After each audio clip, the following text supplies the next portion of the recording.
Welcome to the Unlock 360 podcast, where education leaders share how they're turning vision into action. One system, one school, and one student at a time. Because strong systems give every learner a better shot at success. I'm your host, Wendy York Davoud, and joining us today is Lindsey Hawvermale, the Director of Curriculum and Instruction of Comanche ISD. Welcome, Lindsey. Hi, everybody. Glad to be here. It's so good to have you. Will you share with our listeners a bit about your journey to becoming the Director of Curriculum and Instruction at Comanche ISD? Sure. So this is my 22nd year in education. I started out as a middle school science teacher in Fort Smith, Arkansas, after graduating from Oklahoma State University. Go Cowboys! So I'm an Okie turned Arkansan turned Texan. I moved from Arkansas after working as a science teacher there for about 6 years to a small school in Texas, in Ranger, Texas.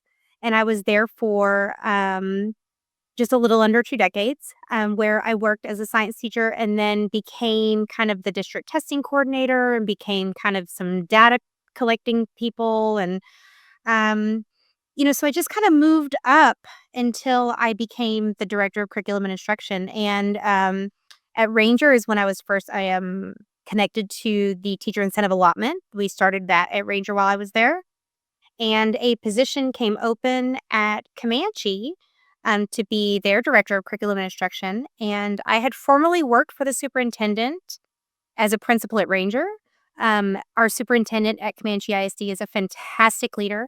And I jumped at the opportunity to work with her again as a member of her admin team. And so I've been at Comanche. This is the start of my second year. I'll be honest, it feels like I'm starting my first year all over again. It's almost like the first year didn't even happen. It just went by at such a fast pace and the learning curve was so steep. But that's how I got here.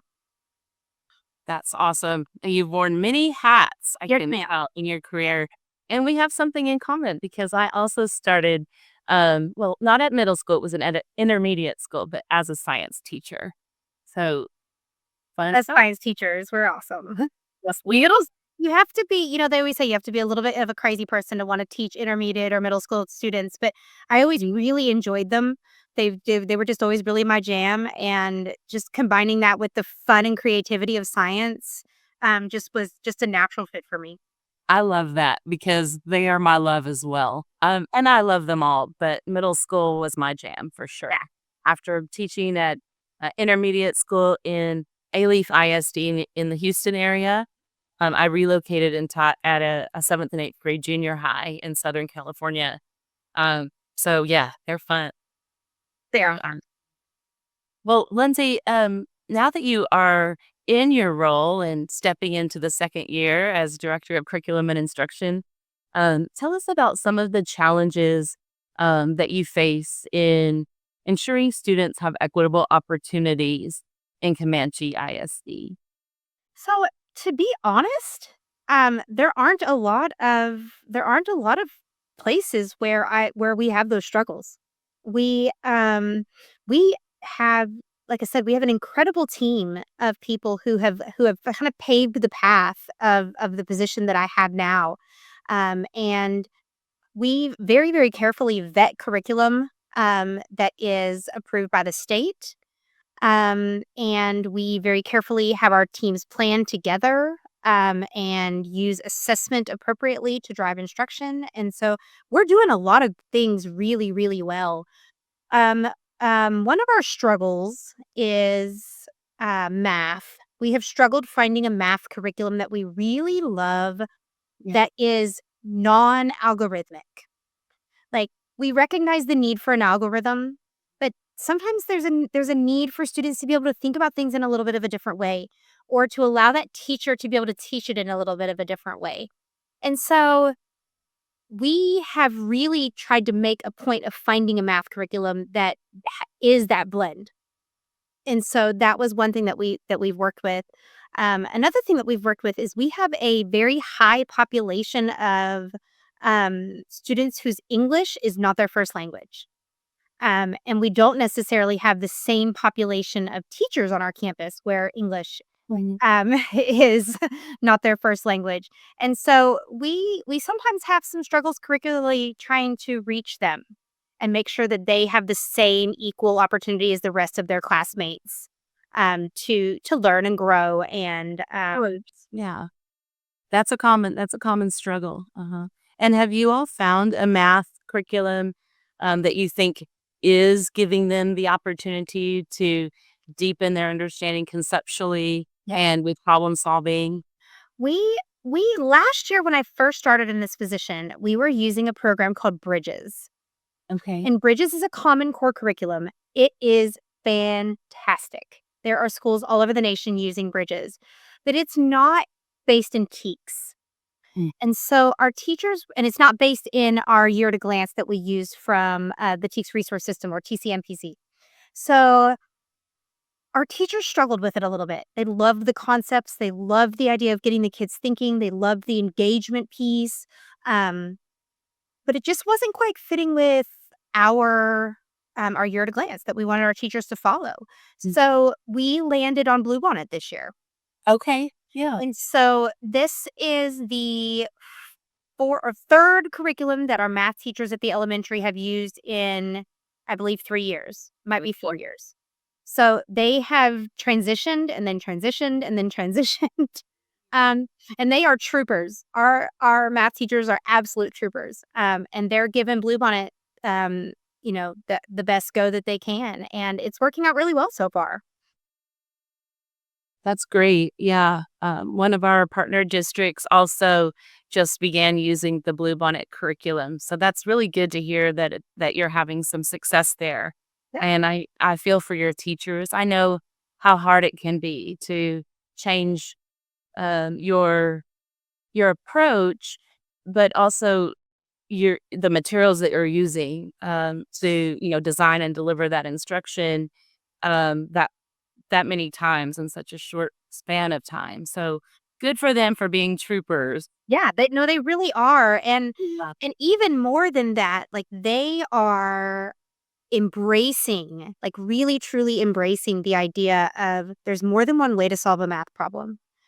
Um, and I don't know about you, but that's not the way that I was taught math. I Right. was taught Wow. there's one way, you know? Yeah. And so I am just like, we had a Bluebonnet training this summer with our Region Center. One of our Region Center representatives, her name is Stephanie Brunette, and she's incredible.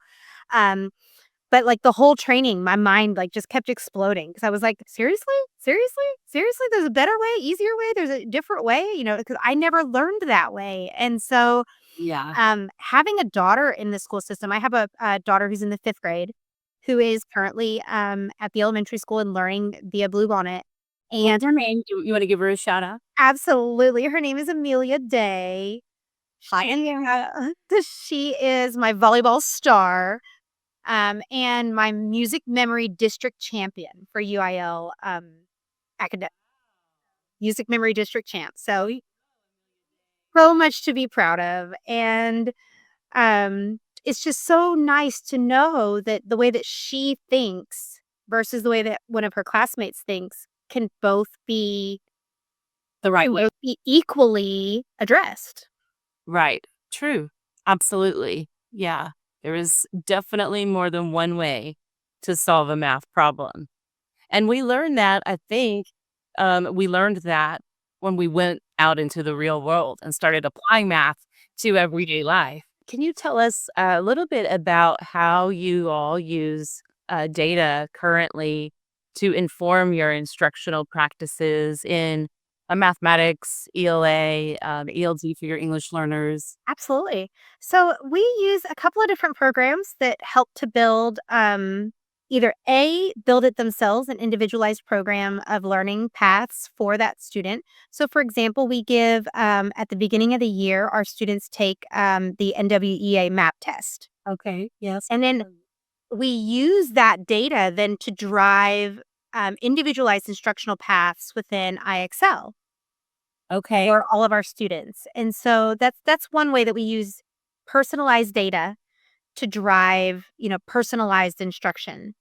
We also do data checks throughout the year where I'll create a test. It might be like a release star test or something like that. And then the teacher will take it and they'll say, okay, this student is low in this teak or this teak. And I need to go back and I need to redo that. We also use a lot of exit slips and a lot of bell ringers. Good. That's amazing. Yeah, it's neat to see them up and at the walls, working on those vertical non-permanent surfaces and, engaging in a productive struggle. Yeah. And then they can see the various ways that their classmates might tackle a problem. And, it provides them that opportunity to learn from each other also. So it is fun to see in the classroom when Absolutely. they're using these strategies. It's so eye-opening because I would never have thought to go about it that way, and so watching the students think, watching the students communicate, I learn, I feel like sometimes as much as they're learning, if not more. I know.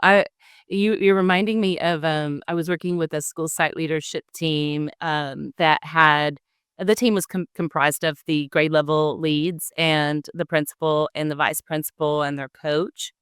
And they had done so much learning around building thinking classrooms and were applying it to math. And they wanted, help with how do we transfer that to English? Yeah. Mhm. When we use some of these same techniques, and so we did some work together to figure that one out, and it was a lot of fun. Yep. So I can imagine that's a joy to see in the classroom. It sure is. Yeah. So what else? What else is going on in Comanche ISD? I know that you lead the work of the Teacher Incentive Allotment. I do.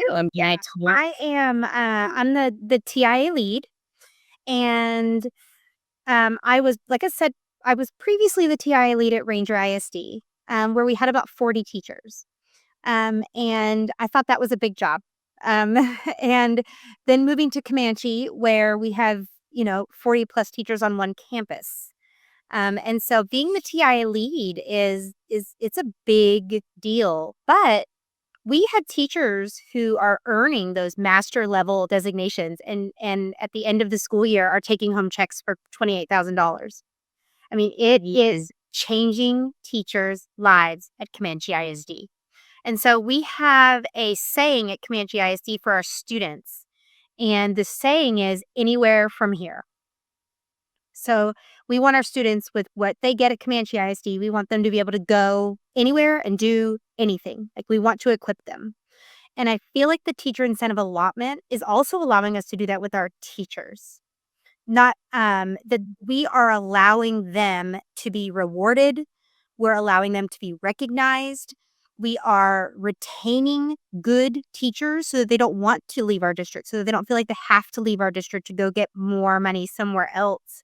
And so we are just allowing them that opportunity to perhaps maybe go get a master's degree that they couldn't afford before, or go pursue a certification that they couldn't, pursue, due to funds or whatever that might be, or take their family on a vacation that they've earned, that go see the world that they're teaching their kids about, and so the teacher incentive allotment is a huge project. It's huge. And it's a ton of work. And I work with a team of a couple of ladies who are incredible people as far as like Excel formulas are concerned, because I am not that person. Um, but it has made such a huge difference in engaging our teachers in growth with their students. That, like, for example, at the end of the school year, our students take what's called the EOY. So at the beginning of the year, they take the BOY, and we expect that they're not going to do well on the BOY. They probably don't know much about floral design or, ag production or, maybe even eighth grade math. They might just not, they don't have a great, idea of that information. And so we're thinking they're not going to do very well. But at the end of the school year, they take the EOY. And not only do they take an EOY, but oftentimes they're also taking a STAR test. Oftentimes they're also taking an industry-based certification if they're a high schooler, and they're taking a semester test. And in some cases, our college graduates are taking like the TSI or the ACT and the SAT. And so it's a lot. It's a lot for our students, but it has encouraged our teachers to really dig into their TEKS. Like, they need to know their TEKS because that's what their students are gonna be tested on, and their students have to show growth in order for them to earn TIA. And so to battle that, "Oh my gosh, my kids are taking 5 EOYs at the end of the year." To battle that, our teachers really have to dig deep and create connections with their students, because there's no incentive for the student to, like, not go in there and just press A on everything after they've taken a STAR test and a final exam and all of that. And the incentive is, I have a connection with this teacher, and I want to do well because I wanna show this teacher that they've taught me something. And so it really has made such a it's super powerful, that teacher who's a master level teacher isn't just a master of their subject area, they are a master of student connection. And that's very, very special. Yeah, that is really exciting. That is special. It matters. It does. They don't care how much we know until they know how much we care. Right? Exactly. 110%. Yep. Mm-hmm.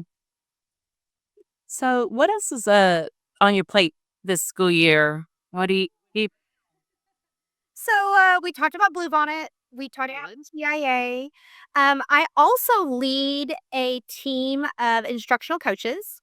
Oh, okay. I have a group of women who work as instructional coaches for Comanche ISD, and I get to be their leader. It is so incredible to work with teachers who, because some of my instructional coaches are part-time teachers, and they're master level teachers. Like, they are, because you only have to be, you can work full-time half day and still be eligible for TIA. And so these women work half day as instructional coaches. And so they're taking those certifications, those designations that they've earned through TIA, and they're directly applying them to our first year teachers right out of college, to our teachers who are, using or who are teaching in a brand new subject area, to our teachers who are juggling, how do I coach and teach, at the same time, because that is so hard. I can imagine, you know, and so I lead a group of women who are instructional coaches, and they are powerhouses. They change the dynamic at Comanche ISD. When a teacher calls and says, "I need help," I can call any one of these women and say, "This teacher needs help." And not only is that new teacher or that new teacher of the district already assigned a person that they can call and ask for help, but any of us would walk in at any time and help to model a lesson, help to explain how to log in, how to call a parent, how to, just anything and everything. We have it ready to support them. And so that's another hat that I wear. I order all the curriculum and everything for the district. I'm not gonna say that I've done that perfectly. It's a lot. Um, but I do have the privilege of, when I go to conferences, I get to learn about new products that are really changing the game for our teachers, especially with AI being so, um, such a dynamic part of our classrooms now. So I get to vet those, I get to share those, and I also do all of the professional development planning at our campus, and I do a lot of the professional development myself. Oh, wow. Okay. Anything else? I know. So I'm sure there are 4 or 5 other things that I could list, but my husband is the official chocolate chip cookie maker for the district. Oh, Even he has a role. At the admin building, they know that on Sundays, my husband's gonna make cookies, and if I don't show up on Monday without cookies, with cookies? I love that. Yeah, that's fun. That he got roped into the cookie department. Everybody must lay his cookies. everybody has a cookie. That's awesome. Yeah, that's great.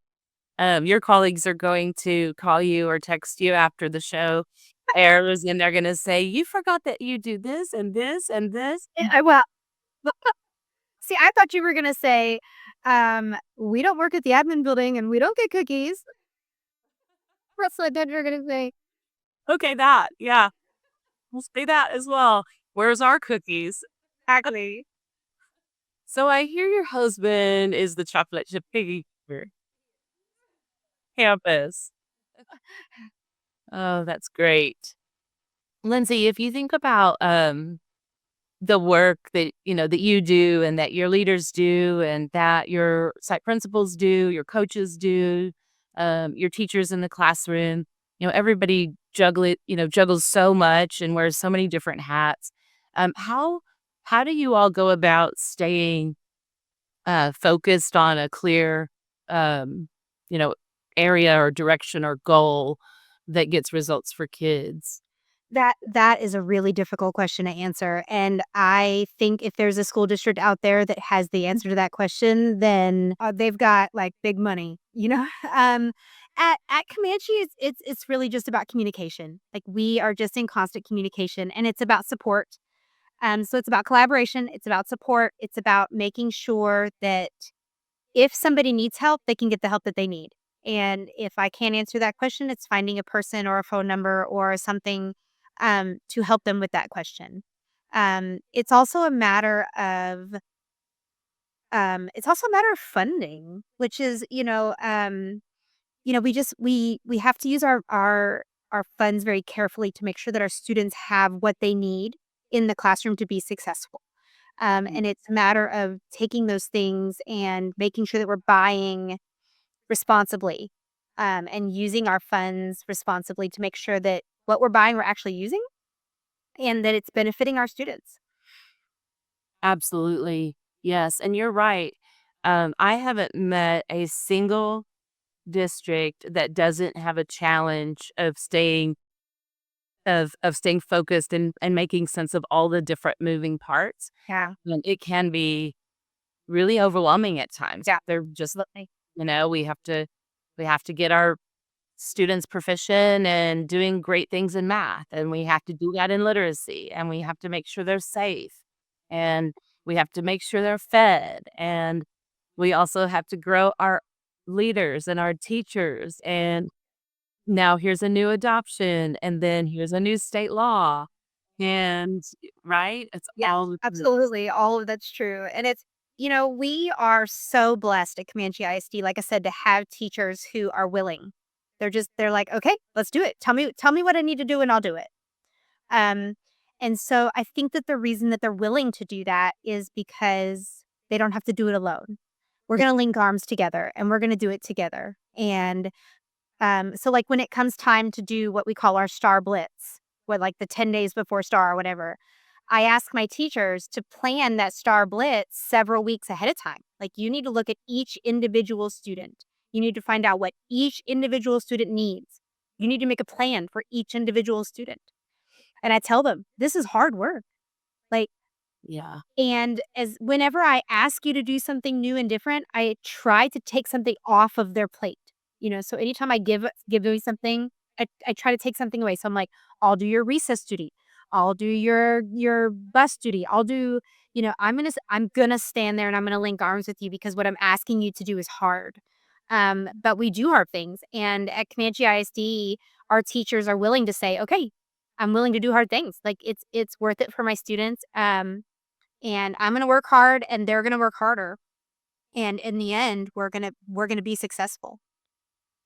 That's exciting, because all kids deserve the very best, right? Yeah, absolutely. And to have the staff that is willing to do the hard work, you have to have those people, on the bus and in your corner, and yes, it has to be done together collaboratively. Yeah, and not just our teachers, but our administrators as well, and maybe even especially our administrators.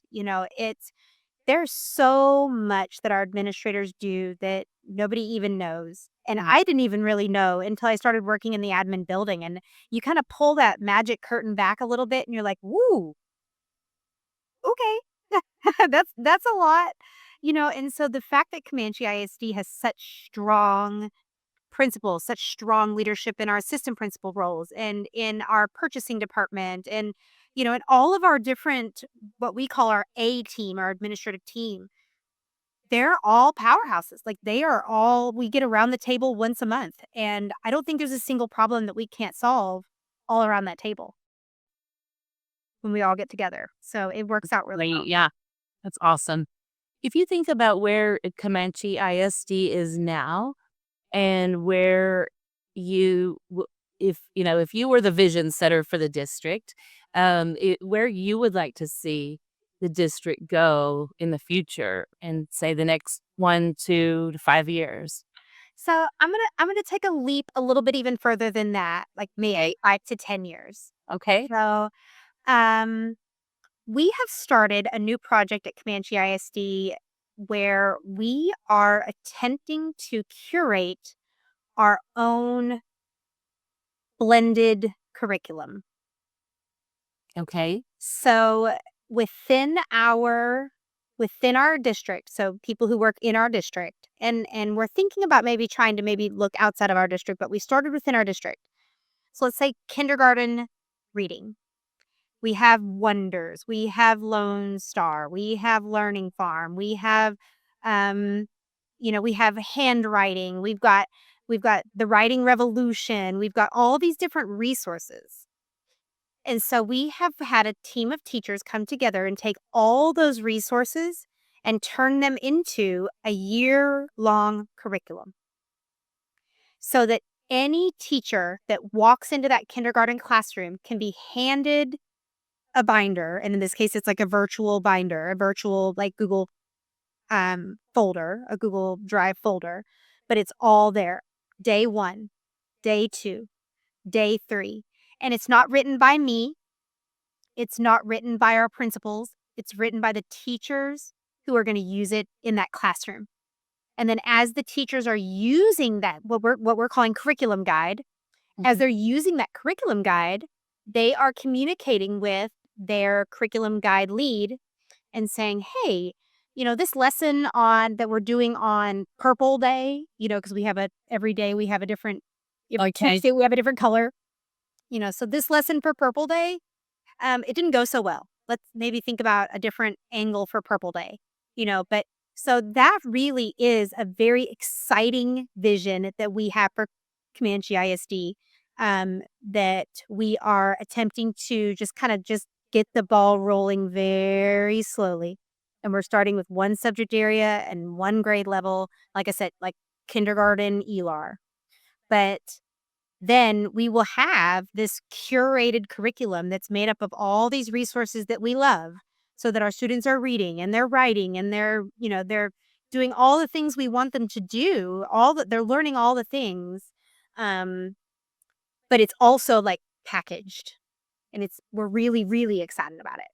That is exciting. So does that then give the teacher, because you mentioned guide, does that give a guide? And within that guide, there are some maybe must-dos and some may-dos? Yes. Yeah, absolutely. Yeah. So there are must-dos. The must-dos have asterisks, like you must do A, B, and C, right? These have the asterisks next to them. And then there are some can-dos, so like you can do this project, you can do this project, you can do this project if you have time or desire. And even some of the must-dos have options. So like you must do a performance assessment. And here are 3 examples of performance assessments you can choose from. You must, teach your students the parts of a book. Here are the 4 books that we want you to use or pick from. Got it. So, so it's kind of a choose your own adventure kind of thing. But Within the sandbox, within a sandbox. Yeah. So that's the grand vision at Comanche ISD is that every grade level, every subject will have eventually, and it might not even be 10 years down the road. It might be a little bit longer than that even, but that's the grand vision. And so I get to work with a team of curators is what they're called, who are taking the materials that we have, finding the perfect places where those things puzzle piece and blend together and create that unique curriculum to Comanche ISD. That's neat. So currently you have kindergarten, did you say? And reading? We're working on kindergarten ELAR. We're working on English 2, and we're Okay. working on 6th grade math. All right. We have one at each campus. And then I have a district lead, or I have a campus lead, or I don't know, I would say like a project lead for each of those projects. And the project lead is in charge of working with the writers and the curators, who are classroom teachers here at Comanche ISD at this point. And when they get done with like unit 1, for example, they'll send unit 1 to their project lead, and the project lead will read it and say, "Here, make this change, this change, this change. This doesn't make sense. This link is broken." They'll go back and fix it, and then once it's gone through that vetting process, then it comes to me, and I read unit 1, and I say, "Unit 1's ready to go. Let's use unit 1." And so this year, so we started that last year. This year, our kindergarten team is going to be able to, because year 1, they're just vetting it. Like, Okay. it's not, it's still a living document. Like, They're trying to make gonna be a living document, but yeah. they're using it and trying it out and giving us feedback, and Okay. they will have that for the whole first semester this year. So does the lead make it or the team makes it and then the next year they pilot it essentially? Is that how it goes? Yes. Yeah, so the team of writers, the writers don't necessarily have to be like kindergarten ELAR teachers. So the writers could maybe be like a 2nd grade teacher who used to teach kinder ELAR, or has access to all the kinder ELAR stuff because we've given her access to it, um, and just has a passion for curriculum, and that sort of thing. And so, like, our 5th grade science teacher has a passion for writing curriculum. And so she wanted to work as one of our, curriculum curators for this project. And so the curators create the unit using all the different materials that are available to them that we've vetted. They create it and put it all together in a way that makes sense. They identify the must and the can. Um, and then that goes back to the lead. So the lead is not necessarily a writer. They're looking at it for editing, proofing, validity. They're making sure that all of the resources that we want in there are in there. For example, one of the things that we do at Comanche that we feel like is very important is we make all of our students write. Everybody writes. We use the Writing Revolution resource, and everybody writes in every single classroom. So, like, that's high school CTE all the way down to kindergarten. Kindergartners like are doing scribble writing to start, but they're writing. But they're still writing, yes. They're writing. And so, so we're making sure that like writing is going to be in every single one of these guides, and that cross curricular stuff, real life, stuff, all of those things that like are the words that we use in professional development. And like if you had a bingo card, that you check off the bingo card, we make sure that all of those things are embedded within that curriculum guide, so that if a brand new teacher walked in, we could say, "Here you go." And they would obviously still have to internalize it, and they would have to know what's happening, and you have to look at the assessments, and, I mean, it's not gonna, take away from the difficulty that is teaching. Right. But We're still in art. This right.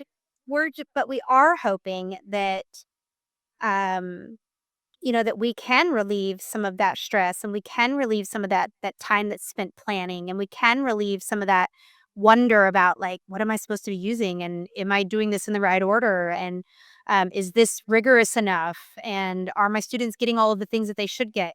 They don't have to worry about any of that once we're done with this. Now, again, it's like of my 10-year vision, down the road when I hopefully am able to retire, that I can retire from Comanche ISD and say, "Okay, that's done." we got that we got that accomplished and the teachers are supported in that way. Yeah. That's great. I'm curious about the motivation behind that vision. Yes. So really it's so that our teachers are all teaching the same thing. And so every student, regardless of which of our 6 kindergarten classrooms they're in, they're all getting the same thing. So every student is being taught the same thing. They're all being given the same assessments. Everything is the same across the board. Now, there are some things that might be different. This teacher might like this book versus this book, but after they read the book, they're all going to write about the same sentence stem. And so it not only streamlines for our students that our students are all getting the same experience regardless of what classroom they're in. It also just, I think it clarifies and focuses for the teacher what it is that they're supposed to teach. Especially in social studies, excuse me, where there's like 120 teaks. You're like, how do I do that in 180 days? Like, Right. when 20 of those days are testing or preparing for testing or whatever it might be, how do I do that? And so eventually we're going to have the answer to that question. That's awesome. Yeah. And what I hear you saying really resonates with me in my heart in that every student deserves the best.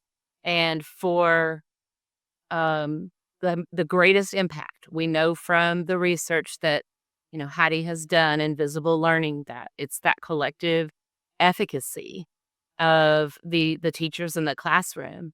And it's difficult to develop that if you're in a situation like I was in my third or fourth year when I got a new assignment and had shifted to California and was living there and started a new school. And um, I was going to be teaching um, English and math support and reading intervention in a special school within a school program that they had in place. This was a long time ago.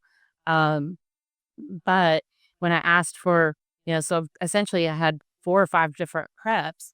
And when I asked for the materials for one of the courses, I was told that we have this, we have this, we have that, and that over there, and you get to choose. Yeah. And it, Or we don't have anything for you.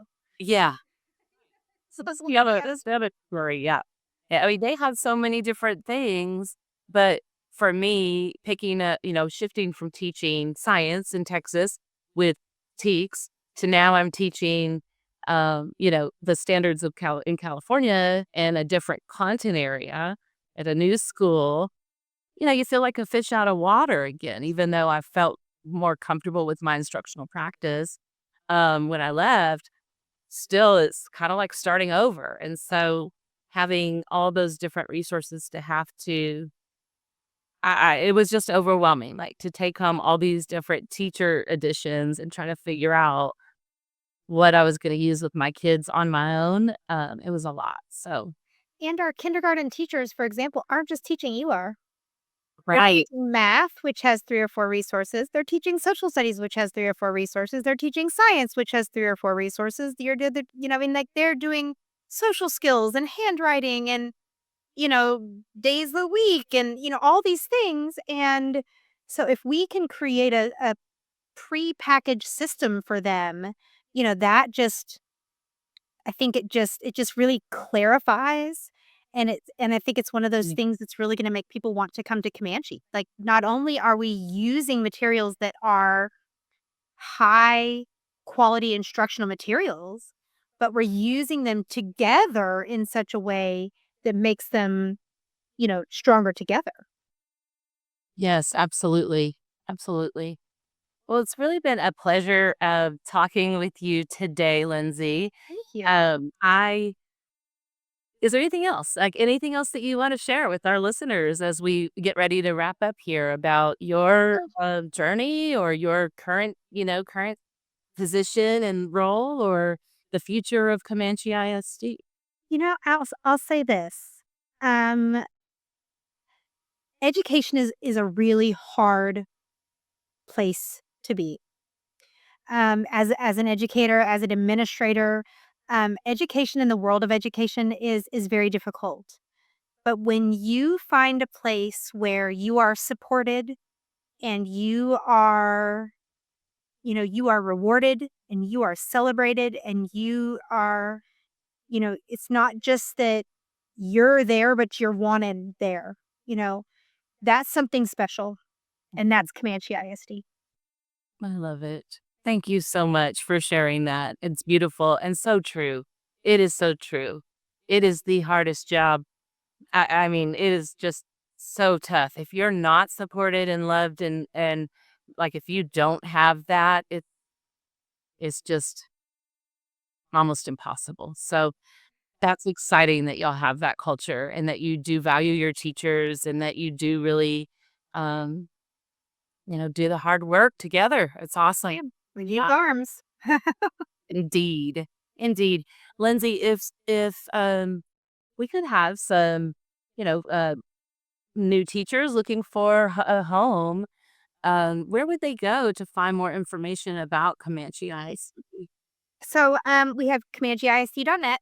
So our website is phenomenal, and we have a lot of people who go to our website to learn about our TIA program.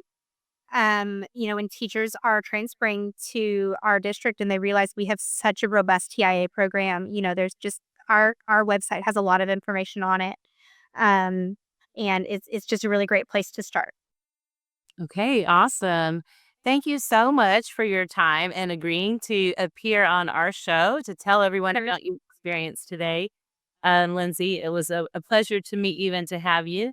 And to our listeners, thank you for listening to the Unlock 360 podcast. Follow us on LinkedIn and YouTube and visit leadteachlearn360.com to learn more about us because every school deserves systems that work and leaders who can make them thrive.